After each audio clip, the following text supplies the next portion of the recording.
Hello, goal-oriented friends. Today, we embark on a journey to unlock the secrets of goal achievement, a journey that promises to empower you to turn your dreams into reality, one step at a time. Whether you aspire to launch a successful business, achieve financial freedom, or simply lead a happier, more fulfilling life, the principles we'll explore today are universally applicable and profoundly transformative. Goals are the building blocks of success. They provide direction, purpose, and motivation to our lives. Yet, for many, the path to achieving our goals can seem daunting and elusive. We may find ourselves overwhelmed by the sheer magnitude of our aspirations or paralyzed by self-doubt and uncertainty. But fear not, for the keys to achieving any goal lie within your grasp. In the next few minutes, we'll uncover 7 simple yet powerful steps that will set you on the path to success and empower you to overcome any obstacle that stands in your way. As we embark on this journey together, I encourage you to approach it with an open mind and a willingness to take action. The principles we'll explore today have been tested and proven time and again by successful individuals from all walks of life. By embracing these principles and committing to their implementation, you too can achieve extraordinary results in your own life. So, are you ready to take the first step towards realizing your goals and unlocking your full potential? If so, let's dive in and discover the 7 simple steps to achieving any goal you set your mind to. Allow me to offer you a 7-step process for setting goals that you can use, and then I'll give you a simple exercise you can take home and perform. When you get home, this will make this a great year. Here are the 7 steps to setting goals. First, decide exactly what you want. Now, the rule is that you need 3 types of goals, all right? We need business and professional goals because we have to make a living and pay the bills. You also need personal and family goals because these are the most important things we do. And thirdly, you need self-improvement goals. Whatever got you to where you are today is not enough to take you further. You can't move forward in life with your current level of knowledge and skill. Your business and professional goals are the what you want. Your personal and family goals are the how, why you are doing what you are doing. And your self-improvement goals are the how. So decide exactly what you want, and that's the starting point. Make sure you have a balanced set of goals. You can work on 10 to 15 goals at a time, but as we'll say in a moment, you must have a primary goal. Second, write it down. Write it down with a deadline. Writing it, making it specific, and setting a deadline. Having a goal without a deadline is like sewing without a knot at the end of the thread. Your life just goes in circles. So you have to decide exactly what you want, you have to write it clearly, and set a deadline. When I write my goals, I write to achieve such and such, buy such and such, accumulate so much money, weigh so much. So that tells your subconscious mind and your superconscious mind that there is a time frame on your goal, that there is a time frame. And psychologists say that a scheduled date acts as a driving system. It unconsciously propels you towards the goal. And by the law of attraction, it begins to attract the goal into your life, and things start moving. There's a law called the law of accelerated acceleration that says when you head towards your goal, when you start towards your goal starts towards you and begins moving towards you at a fast rate. And the faster you move towards your goal, the faster the goal moves towards you. And that's very often what happens. You'll achieve your goal and find that a lot of other things have been happening that have made it possible. So the law of accelerated acceleration says that the greater the clarity you have about the goal, the faster you move towards it, and the faster it moves towards you. And that brings us to number 3, identify obstacles. Identify the obstacles you will have to overcome to achieve your goal. Now, between you and your goal, there will always be obstacles. The difference between success and achievement, by the way, is that success means you get what you want, but achievement means you overcome obstacles to reach a goal. Someone asked me recently on a radio program, what is the difference between a goal and an activity like making sales calls? Well, a goal is something where there is adversity, difficulty, challenge, and the possibility of failure. Making sales calls is just an activity. You can do it or not do it. Having lunch is not a goal. Going for a walk is not a goal, it's an activity. But a goal is something big, measurable, important that can have an effect on your life. So identify the obstacles. And what we know is that here you are, and between you and anything you want, imagine there's a road, and here's your goal. And on the road there are detours, and there is construction and detours and so on. But there is always a rock that has fallen from the mountain onto your goal. So the question is, what's your rock? What's the main obstacle standing between you and achieving your goal? And what we know in the answer to this question is the 80-20 rule, which says that 80% of your obstacles, your big obstacles, are within you, within your own knowledge, your own ability, and within your own qualities. Someone was asking me earlier about self-discipline. Everyone here feels they need a little more self-discipline, and say yes. Even the most disciplined people feel their self-discipline is lacking. It's interesting, people who don't think about it have no future at all, I can tell you that.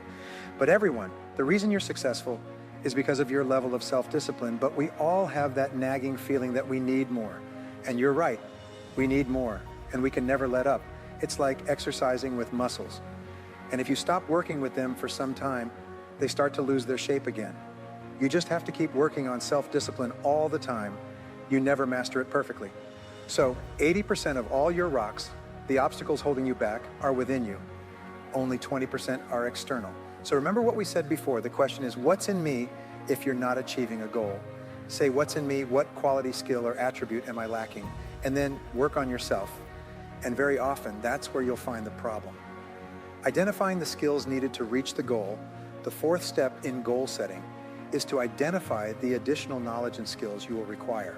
As Les Brown would say, to achieve something you've never achieved before, you have to become someone you've never been before. You have to learn something you've never learned before. You have to apply something you've never applied before. Identify the additional knowledge and skills you require. We find that there is usually one skill that is your cornerstone.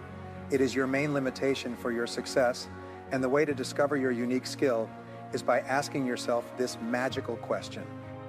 By the way, it's a life-changing question. It doubles your income, transforms your future. One of the best I've learned. You say, what skill, if I were excellent at it, would help me the most? Can you tell me which skill would help me the most to achieve my primary goal? Which skill would help me the most to double my income? Which skill would help you the most? And when you ask this question, the answer will arise in your mind. And almost invariably, it is a skill that you don't like. It's prospecting, it's closing, it's making phone calls, it's something you don't like to do. Now, why do we feel uncomfortable with a particular skill or in a particular area of skill? Because we're not good at it. Yet, we're just not good at it. Yet. That's all. And yet the good news is it's a skill that can be learned. The fifth step is to identify the people whose help and cooperation you will require. It's crucial. You will need the help and cooperation of your family if you are going to achieve big goals. You will also need the help and cooperation of your boss, your clients, your bankers, and your friends. Identify the people who have helped you, and then ask yourself this question: what's in it for them? Always start by asking yourself what you will give to get their support and cooperation. The average person who achieves very little always thinks about how they can get something from someone else, while the successful person thinks about how they can give something to someone else to get their help. Always present reasons why it would be advantageous for someone to help you. And it's amazing how much people will support you if there is a reason for them. So who are these people? And of all of them, who is the most important person whose help you will need to succeed? Is it your boss, your key client, your banker, or your spouse? Interestingly, there's a lot of trivial talk about how you should always keep your life in balance all the time. Well, it's just not true, because there are times in your life when you will have to work hard to stand out, like at the beginning of a marathon with all those runners. You'll have to run faster to move forward, so you'll have to go to what's called a deliberate extreme. A deliberate extreme is when you'll have to work many more days and hours than usual to start a new business, a new career, launch a new product or service, etc.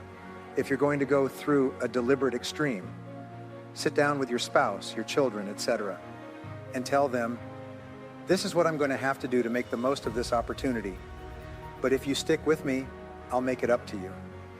We find that one of the main reasons for negative emotions in life is frustrated expectation.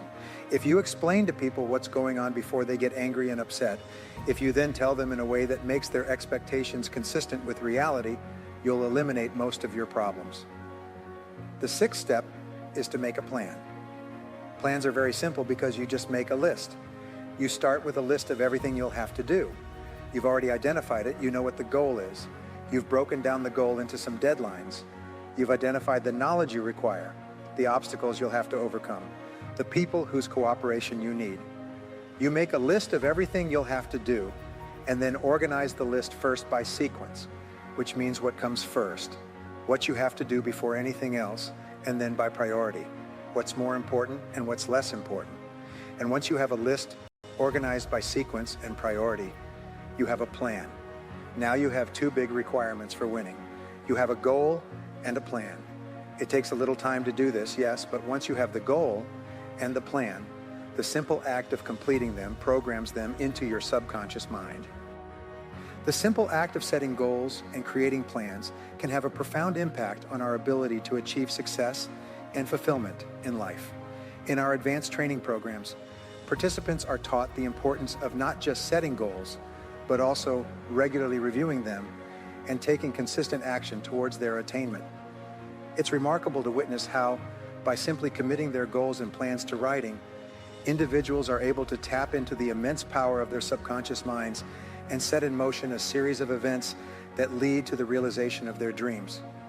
As Brian eloquently explained, the process of writing down our goals serves to program them into our subconscious minds, which then communicates our desires to the superconsciousness, the universal intelligence that orchestrates the events of our lives. And the results are nothing short of extraordinary. Chance encounters, serendipitous opportunities, and intuitive insights that propel us towards our goals with effortless ease. Research has shown time and again that individuals with clearly defined goals and plans are far more likely to achieve success than those who lack direction or purpose. In fact, according to the best research available, goal setters outperform non-goal setters by a staggering margin of 10-1. Emmett Fox's timeless wisdom, as shared in his seminal work, The Mental Equivalent, reinforces this fundamental truth, that we have a responsibility to our universe to create within our minds the mental equivalent of what we wish to manifest in our external reality. By aligning our thoughts, beliefs, and actions with our deepest desires, we unleash the limitless potential of our minds and invite the universe to conspire in our favor. So as you reflect on the insights shared today, I encourage you to take heed of this timeless wisdom and take action towards creating the life you truly desire. Write down your goals, make them clear, and trust that the universe will conspire to help you achieve them. Are you ready to harness the power of goal setting and manifest your dreams into reality? If so, let's embark on this journey together and unleash the boundless potential that lies within each and every one of us. If you do that, all the mental laws we've talked about and many more we haven't had a chance to delve into, they'll all work like a click, click, click, and they'll all work. And what you want will appear on the outside. By the law of cause and effect, belief, expectation, attraction, correspondence, and so on, your job is to give the universe an absolutely clear picture of the goal you want, which you can only achieve by thinking about it and writing it down. So here's the exercise, and this exercise is your assignment. Take a clean sheet of paper when you get home. And this is the only exam. This is a take-home exam. It's a test to see how much you really want to make the next year a fabulous year. At the top of this page, write the word goals. Some of you have seen this before. I need to teach it to everyone. And you're going to write down 10 goals. You can write more than 10 if you want, but you must write a minimum of 10.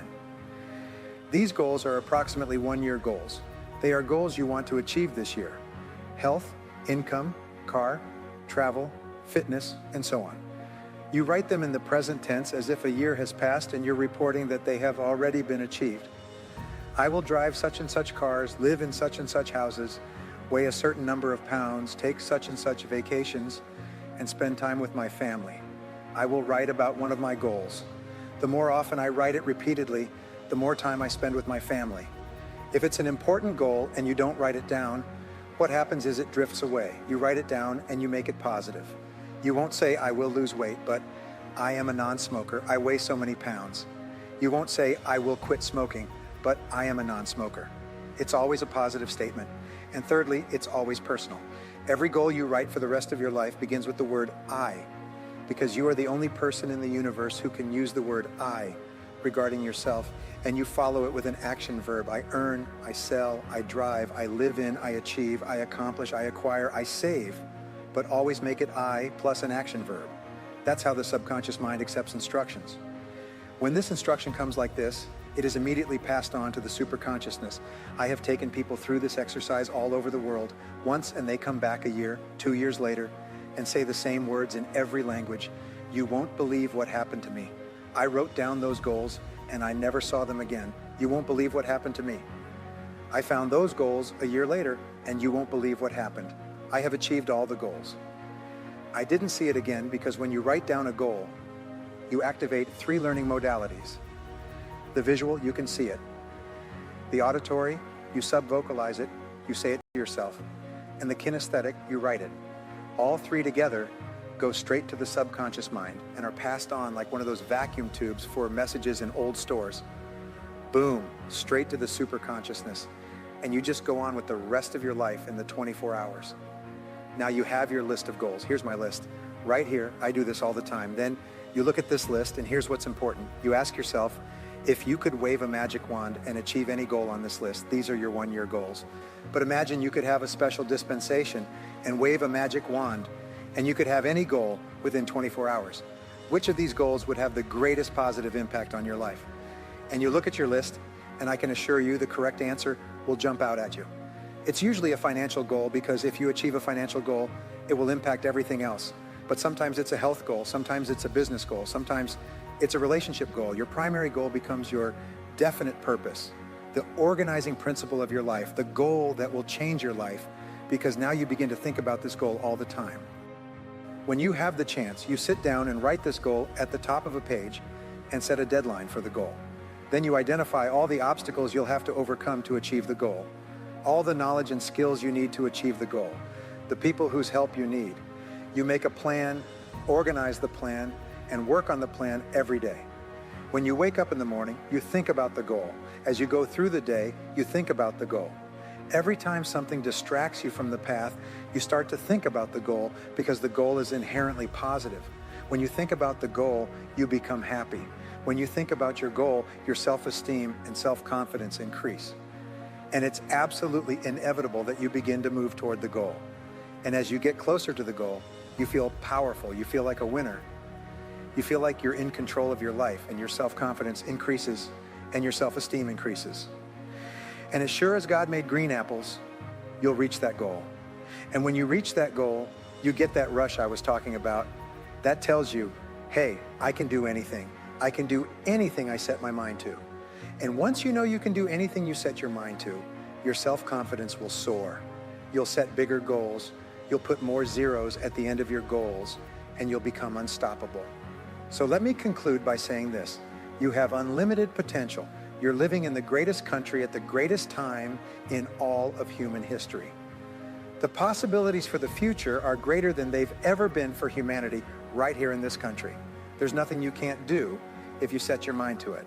So go out there and kick butt and take names. Do it. And as we conclude our journey through the 7 simple steps to achieving any goal, let us pause for a moment of reflection. The principles we've explored today offer a roadmap to success, a blueprint for turning your aspirations into achievements and your dreams into reality.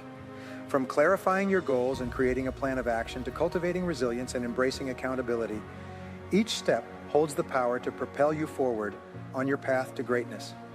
But let us not simply marvel at the insights shared today. Let us take action.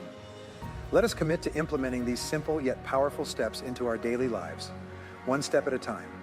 For it is through consistent effort and intentional action that we will truly transform our goals from mere aspirations into tangible realities. As you reflect on the lessons learned today, I encourage you to identify one key takeaway, a single step or strategy that resonates deeply with you and holds the power to catalyze positive change in your life.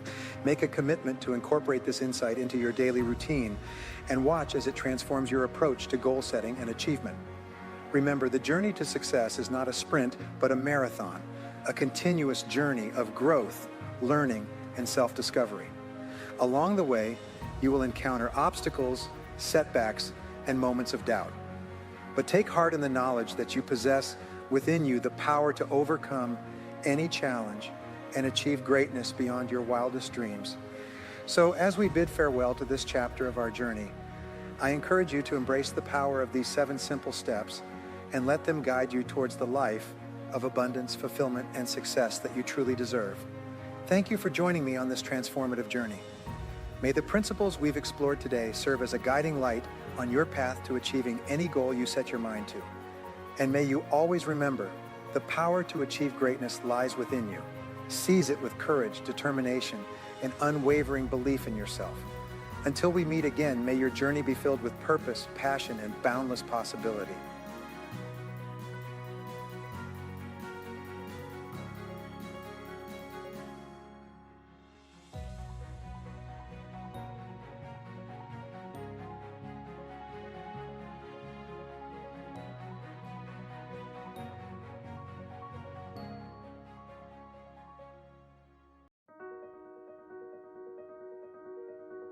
Here's the definition of success and failure.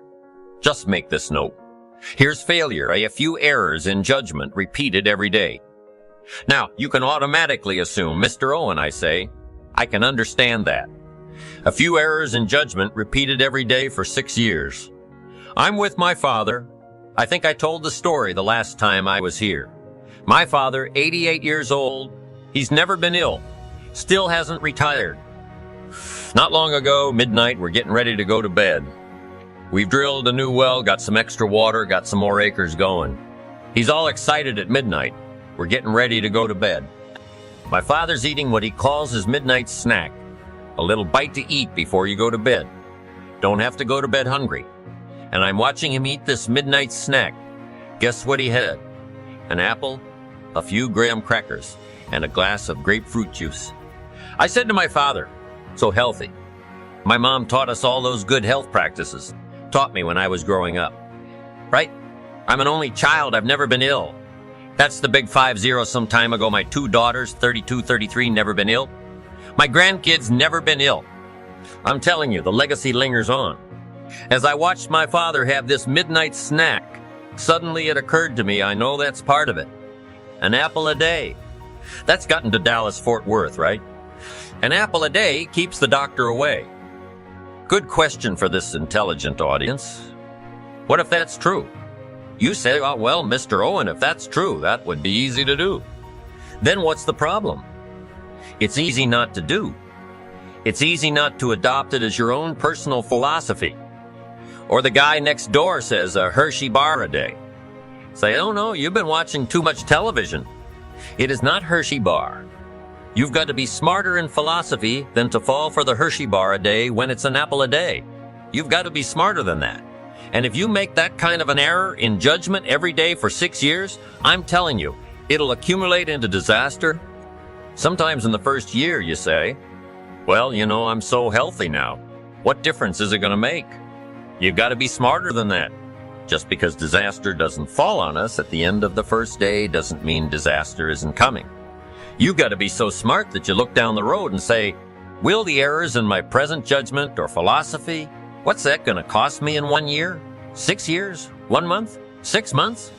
I'm telling you, the money cost and the health cost and the success cost is too gigantic. If you look down the road a little ways and say, are there errors in my current judgment? Like an apple versus a Hershey bar? Is that just a good illustration of some of the rest of my errors in judgment? If it is, that's where I found myself at age 25. I started working when I was 19. I met my teacher who helped turn my life around when I was 25. That's 6 years. At the end of the first 6 years of my economic life, I've got pennies in my pocket. I've got nothing in the bank. The creditors are calling saying, hey, you told us the check was in the mail. I'm embarrassed. I'm behind on my promises. I live in America. I'm a 25-year-old American male. I've got a nice family, every reason to do well, and I messed up. Now what's messed up? I used to think it was the community that was messed up, and the country was messed up, and the government was messed up. If those Democrats ever get in the White House, that'll really mess things up. If the Republicans stay in power, that'll really mess things up. The economy was messed up. Interest rates were messed up. I thought all this stuff was messed up. Then I found out that's not what was messed up. I was criticizing the only thing I had to work with. What was really messed up was my own personal philosophy, my own errors in judgment. And my own personal philosophy brought me, in 6 years, 2 pennies in my pocket, nothing in the bank, and trying to explain why I wasn't doing well living in America. A 25-year-old American male got a family, every reason to do well. Once I understood this, here's the formula for failure. Errors in judgment, being lax about developing your own personal philosophy, killing. It's called accumulated disaster. It doesn't matter whether it's your health or your bank account. A guy's got an empty bank account, probably has high cholesterol. Why? Over the last 6 years, he never paid attention to either one. And it doesn't matter whether it's a dollar, whether it's your money, or whether it's your cholesterol counts. All you've got to do is commit the errors. And just because disaster doesn't fall on you at the end of the first day that you don't eat an apple. You say, well, I didn't eat an apple today and tonight I'm not ill. Well, you've got to be brighter than that. Someday you've got to leave first grade. Reason we make those first grade desks so small so they won't fit at age 25. I mean, right? You don't belong here anymore. Let me give you the secret to success, the formula for failure. A few errors in judgment repeated every day for 1 month starts the weakness, starts the disaster process. You can imagine what happens in 6 years and every other habit that you've got.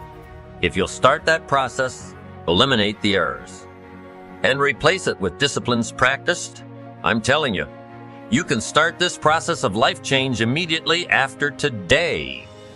You don't ever have to be the same again, only by choice. You don't have to walk out of here the same as you walked in today, only by choice. You can start a whole new process. And you say, well, Mr. Oh, and is it that simple? Yes, it's that simple. Where else would you start but with an apple? You don't have to start with something staggering. What if you should be walking around the block for your good health and you don't? What'll that do in 6 years? I'm telling you, the word is disaster. You could and you should and you don't. Here's an even stronger word. You won't. I mean, nope. Might mean you're careless. Won't probably means you're stubborn, and either one is called disaster. Could, should, don't. I'm telling you. That's why at the end of 5 years, 6 years, I found myself with pennies in my pocket. Nothing in the bank. Creditors calling. Could, should, won't. Could, should, don't is called disaster. Now, how do you change all that? The next 6 years, I got rich.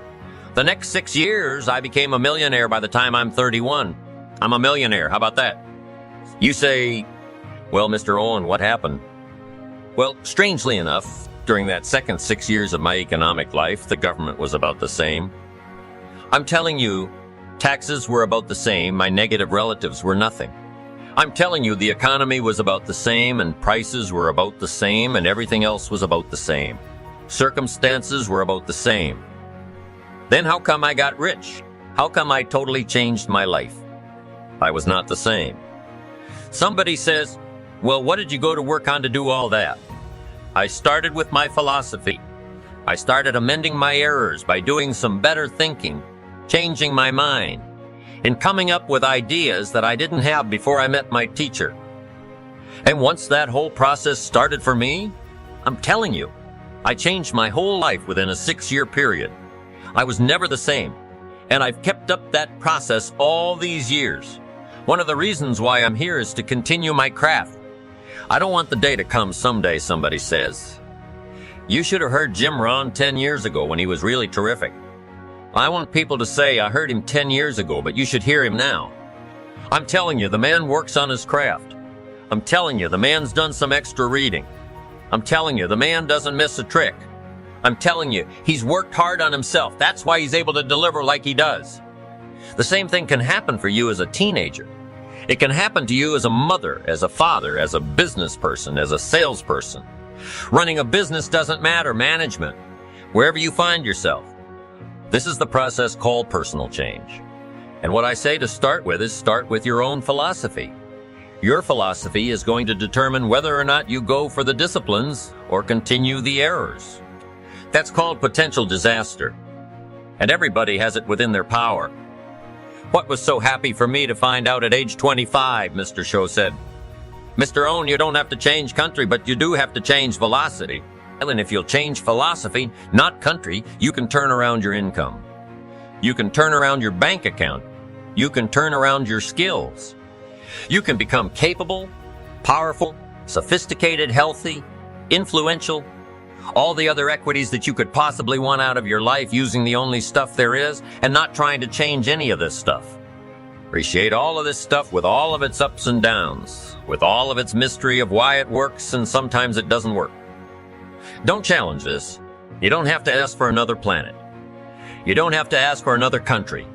Just ask for another book. Ask for another seminar. Ask for another idea. And you can start this whole process of personal life change. Now, I can spend the whole day on philosophy. That's where it is. If I could get you intrigued with that enough to study it, enough to ponder it, to where you'd pick up the commitment like I did. Say, hey, as simple as an apple a day, as simple as a walk around the block? Why not start right there?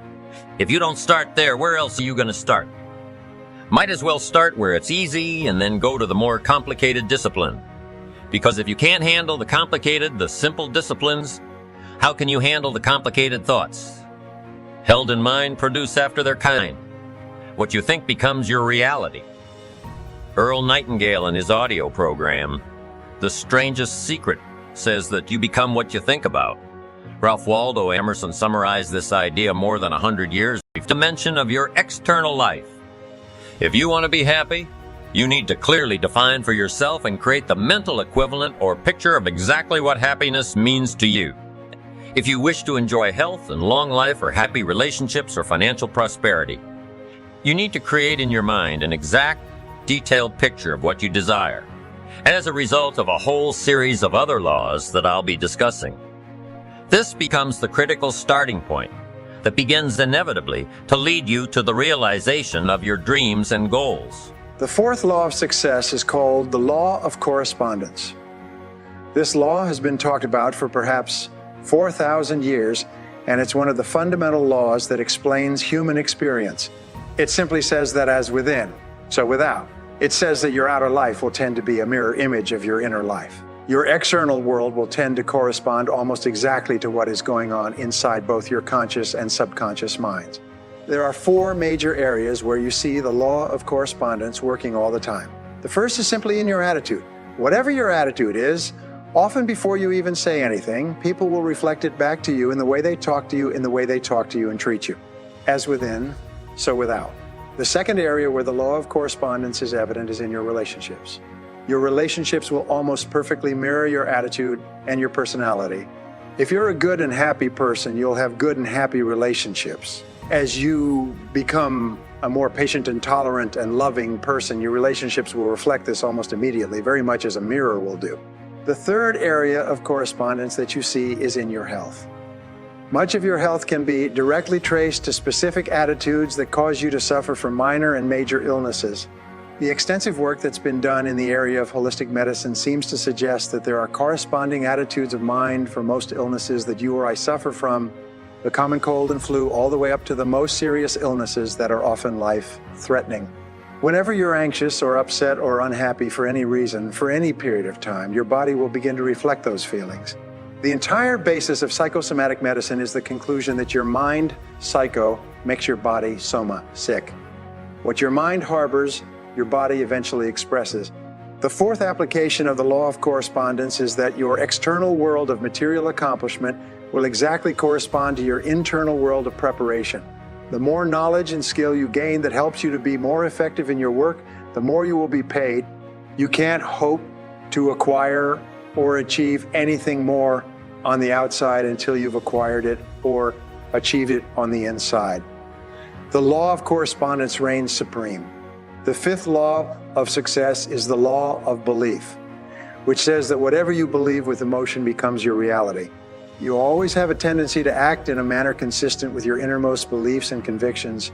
Your beliefs, in fact, act like a filter or a screen that edits out incoming information and only allows into your conscious awareness the things that you've already decided are true about yourself and the world. William James of Harvard said, "Belief creates the actual fact." In the Bible, it says, "Whatever a man thinketh in his heart, so is he."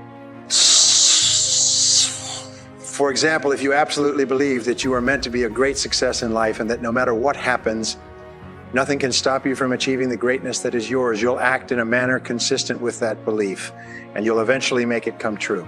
If you doubt your ability to be successful for any reason, this negative belief will be demonstrated in your tendency to hold yourself back. The most important part of the law of belief is the necessity for you to question your own self-limiting beliefs. These are the beliefs that act like the brakes on your potential. These are the nagging doubts and fears that people have about themselves and their abilities that cause them to sell themselves short. When you have self-limiting beliefs, you have a tendency to settle for far less than you may be capable of. Self-limiting beliefs revolve around your ability to lose weight or quit smoking or earn a certain amount of money or be attractive to members of the opposite sex or develop new abilities that are more conducive to your success and happiness. One of the most important steps you can take toward achieving great success is for you to question these self-limiting beliefs. You might even ask others who know you well what self-limiting beliefs they seem to think that you have that may be holding you back. Remember, self-limiting beliefs are often used as excuses. A good way to test your self-limiting beliefs is to ask yourself whether anyone else with the limitations you perceive you have has nonetheless gone on to achieve success. You can also look at your own actions to decide what it is that you truly value. Remember, it's not what you say or hope or wish or intend that is a true expression of your value. You only truly believe what you do. Your actions do speak far more loudly than your words. For example, if you truly believe in the values of persistence and dedication, it'll be evident in the things that you do every single day. If you truly believe in the values of honesty and integrity and self-discipline, you'll demonstrate these qualities in your every behavior. In fact, you can tell what a person values by looking at what they did in the past when the pressure was on. It's only when they're forced to make a choice that you know what it is you really value. For example, when you have to choose between family and work, or between money and work, or between money and honesty, your true values come out. The wonderful and important thing about your values is that you can develop them in yourself by disciplining yourself to act consistent with them, even if you haven't yet made them a fixed part of your character. I'll explain this later in the program. The seventh law of success is the law of motivation, which says that everything you do is triggered by inner desires and urges and instincts, many of which may be at an unconscious level, and your attitudes and behaviors will be determined by your dominant motivations, by what you really want and need in life, not by what you think you want. This is an extension of the law of values, and it's very important for you to understand. There's a simple formula called the ABC formula of human motivation and human action. The ABC stands for antecedents, behavior, and consequences. The antecedents are the things that happen before the behavior. The behaviors are the things you do. The consequences are what happens as a result of your behavior. We know that psychologically only about 15% of your motivation comes from the antecedents, from what you read or learn or are told to do or not do. However, about 85% of your motivation comes from your expectations, what you think will happen. It's your beliefs about the consequences, about the future, that cause you to behave in a certain way. The clearer you are about the consequences of your actions, and the more intensely you desire to enjoy the consequences that your behaviors may lead to, the more motivated you'll be. This is why it's so important to have absolute clarity with regard to your goals in each area of your life in order for you to be motivated to perform at your very best. An important point with regard to the ABC formula is that your behaviors are not guaranteed to achieve the consequences that you desire, but every behavior or action that you engage in will generate a consequence of some kind. One of the most important parts of understanding motivation and behavior is to realize that both actions and inactions have consequences. What you do as well as what you fail to do will have a consequence in your future, and sometimes the consequences can be dramatic and long-lasting. A good exercise in success is for you to write out a description of the type of person that you'd like to be and the kind of life that you'd like to be living. The most powerful faculty that you'd like to be living, the most powerful faculty that you have is your ability to think, your ability to understand. The more accurately you can think about who you are and what you want to accomplish and how to accomplish it, the more effective and successful you will be. The eighth law of success is the law of subconscious activity, and it has several applications. The first part of this law is that whatever thought or idea mixed with emotion you hold in your conscious mind will be accepted as a command by your subconscious mind, will be accepted as a command by your subconscious mind. This means that whatever thought, idea, or goal you can hold in your mind on a continuing basis, you can have because your subconscious mind will go to work to organize all of your thoughts and actions to bring it into your reality. If you desire to earn or attain a certain amount of money and you think about it continually day and night, and you use every means possible to drive this desire or hope deep into your subconscious mind will begin committing more and more of its reserve capacity toward bringing that goal or desire into your life. The second part of the law of subconscious activity is that your subconscious mind, once you give it the proper commands, will trigger your reticular cortex and its function. The reticular activating system. Your reticular cortex is a small finger, like part of your brain that alerts you to events and circumstances around you that are consistent with your dominant desires or concerns. For example, if you decided that you wanted to buy a red sports car, this desire would signal to your reticular cortex that red sports cars are now of paramount importance to you. From that moment on, you would see red sports cars everywhere. Even a block away, you would become extremely alert and sensitive to red sports cars, as well as to the means of attaining one of them. If one of your goals is to achieve financial independence and you imbue this goal with intense desire, also controls your body language and your tone of voice. Professor Moravian of the University of California, Santa Barbara has concluded that when you communicate with others, fully 55% of the message you send is contained in your body language, 38% of the message you send is contained in your tone of voice, and only 7% of the message you send is contained in your tone of voice, and only 7% of the message is contained in the actual words that you use. And your body language and tone of voice are largely controlled by messages about yourself and your goals that you've sent to your subconscious mind as the result of the way you think and feel. For example, when you've had a success of any kind, you send a charge of emotional energy to your subconscious mind that tells it that you're a winner. For some time afterwards, you walk and talk and act and think like a winner. Your step will be brisker, your voice will be stronger, your eyes will be more focused, and your body language will signify this belief about yourself. Your subconscious mind will accept your predominant emotional thoughts and organize your entire body, voice, and tone to fit a pattern consistent with it. The ninth law of success is the law of expectations. It's often called the law of the self-fulfilling prophecy. It's one of the most powerful of all laws because of its simplicity and its predictability. This law simply says that whatever you expect with confidence will have a tendency to materialize in your life. You get not what you want, but what you expect with the greatest intensity. For this reason, an attitude of positive self-expectancy seems to go hand in hand with great success in every area of your life. The wonderful thing about the law of expectations is that you have the power to manufacture your own expectations. You can decide to expect only good things to happen to you. You can walk and talk and act as though you believe the entire world was conspiring to help you achieve your goals. You can become what W. Clement Stone is often referred to as an inverse paranoid. You can become convinced that the entire world is conspiring to do you good. The way that you apply the law of expectations is by constantly looking for the good in every person and every situation. When you have a temporary setback, you can look into the setback for the valuable lesson that it might contain. Instead of becoming upset, you can say to yourself something like, I believe in the perfect outcome of every situation in my life. This kind of affirmation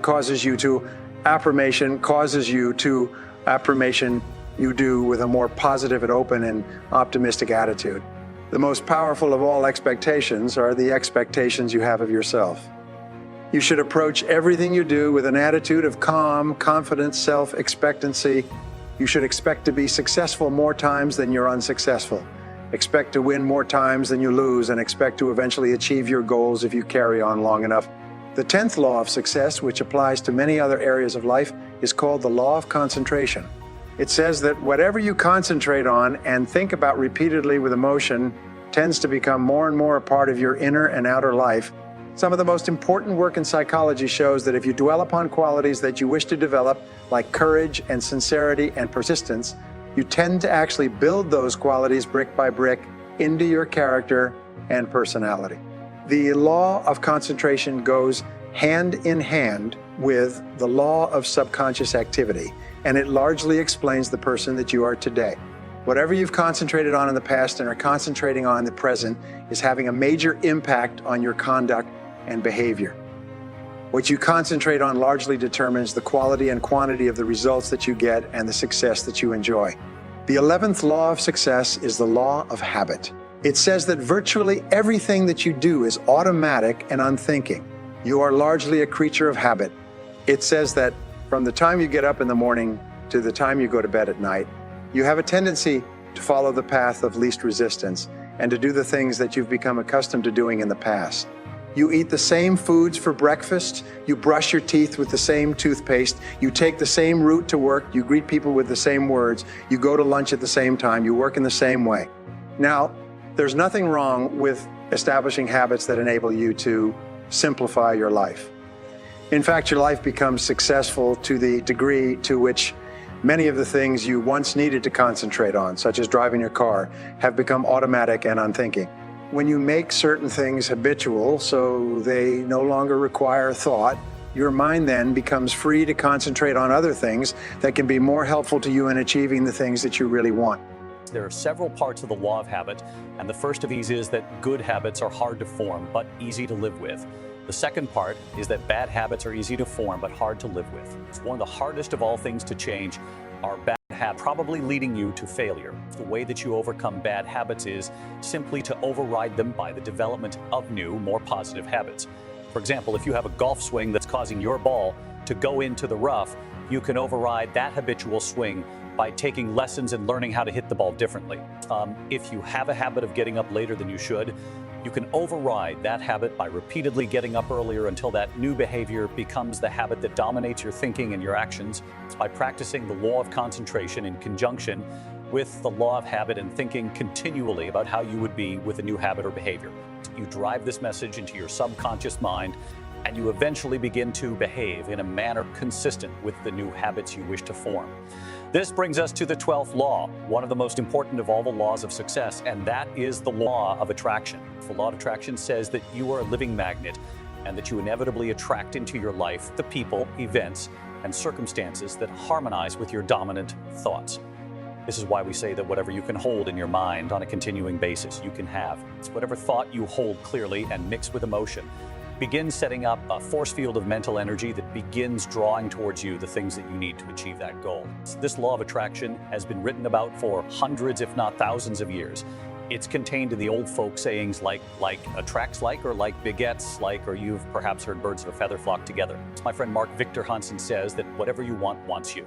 These are all ways of saying that your mind is extremely powerful and that whatever you think, emotionalized, becomes a form of energy like a magnet that's attracting the events and circumstances you experience into your life. In music, the law of attraction is often referred to as the law of sympathetic resonance. It explains, for example, that if you have two pianos in a large room and you hit the key of C on one of the pianos and then walk across the room to the other piano, the C note or string on the second piano will be vibrating in perfect harmony or resonance with the SECS string on the first piano. One of the most common examples of this law is when you enter a room full of people and you almost invariably have a sympathetic resonance or attraction with someone else in the room. You'll have a tendency to gravitate toward a person with whom you are comfortable and compatible, and that person will have a tendency to gravitate towards you. It's very often two single people at a social gathering will have a level of sympathetic resonance that draws them toward each other and into conversation. It's by the same token, when you have a very clear goal or idea, you will tend to attract people to you and be attracted to people who have ideas and information and resources that can help you to realize that goal. Another illustration of the law of attraction is its opposite, which is the law of repulsion.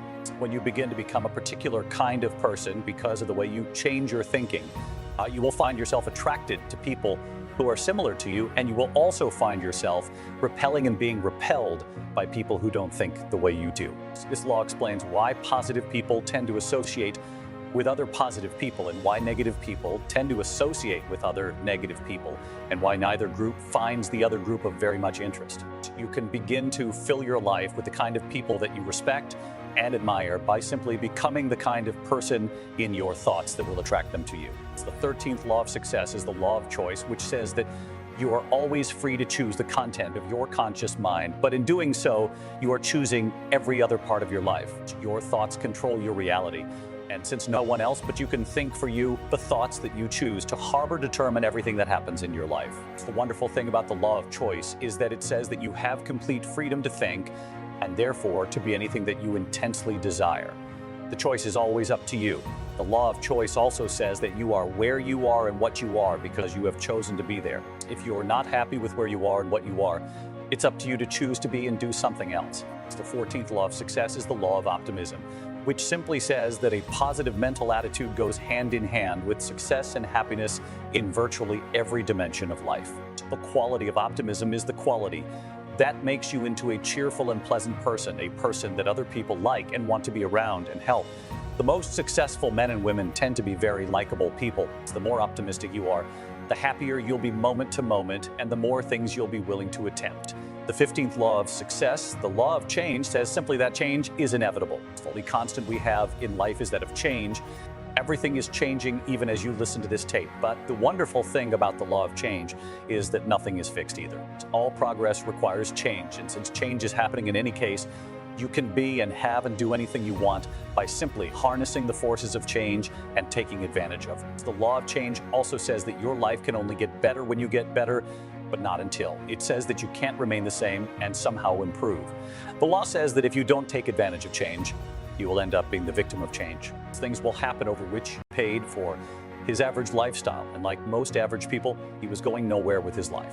Then one day, something happened to him. Perhaps he read a book that woke him up, or listened to an audio program, or attended a motivational seminar. Whatever it was, he wasn't the same afterwards. He realized that he could choose to do and be something else. He applied the law of choice. By the law of change, he realized that his life could only improve if he began changing in a positive direction. Using the law of cause and effect, he made some decisions about what he wanted to accomplish and then began searching out the causes of the effects he desired. By the law of optimism, he was positive toward himself and his possibilities. He expected good things to happen, triggering the law of expectations. He went to work on his thinking, and he began to dwell by the law of concentration on his ideal lifestyle. By the law of subconscious activity, he began to walk and talk like the person he envisioned himself becoming. He also began noticing opportunities to advance himself that he hadn't seen before. As he changed his thinking, he triggered the law of mind and the law of mental equivalency, and he created a clear picture of his goals. By the law of correspondence, his outer world began to reflect his new, improved inner world. His beliefs about himself began to change, and by the law of attraction, people and resources began to appear to help him move toward his goal. As he concentrated on his desires, his values and motivations changed, and he began developing the kind of habits that lead to success. In no time at all, by bringing his life into alignment and harmony with the laws of success, he began moving forward at a rate that surprised even him, and so can you. The laws of success are based on the foundational principle that in order for you to succeed, you must first decide what success means to you.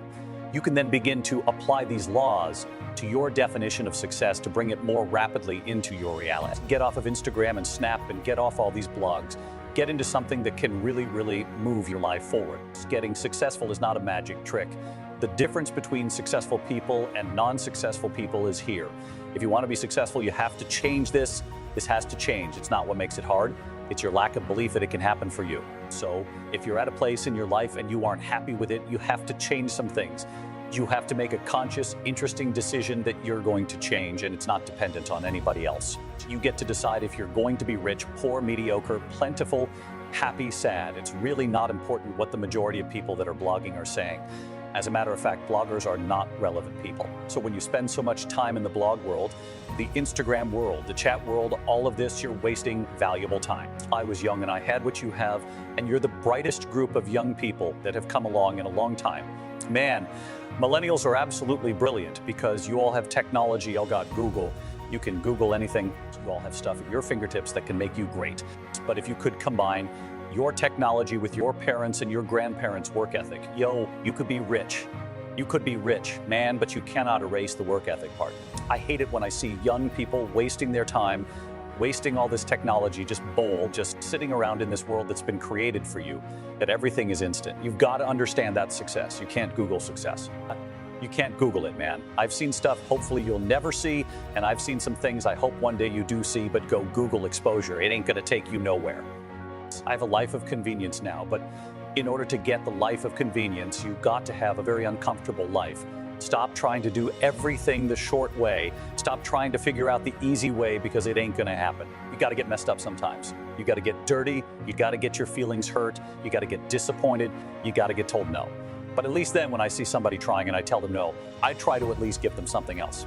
Once you get this, y'all, you can change everything. Negativity, you can protect yourself from negativity, and that's what stops most people. For all seen, it's a real simple exercise to do. I do it every morning before I walk out the door, so I walk out as a positive. I get tired sometimes because I get mentally drained from my job at times, but to coach your mind from negativity, the way you can put a coating around your mind is with one simple: gratitude. Gratitude erases negativity. If you wake up in the morning and start having negative thoughts, I'm tripping, I just don't feel myself. Every time you feel in the middle of the day, if you feel yourself doing that, stop. Just stop for a second and start going over in your mind everything you have to be grateful for, everything you already have. You can walk, that's a blessing. You woke up, that's another blessing. The fact that you can see, think, reason, that's another blessing. So you can go somewhere and get yourself something to eat, that's another blessing. The ability to dream is a blessing. Start coating your mind with gratitude. It can change everything for you.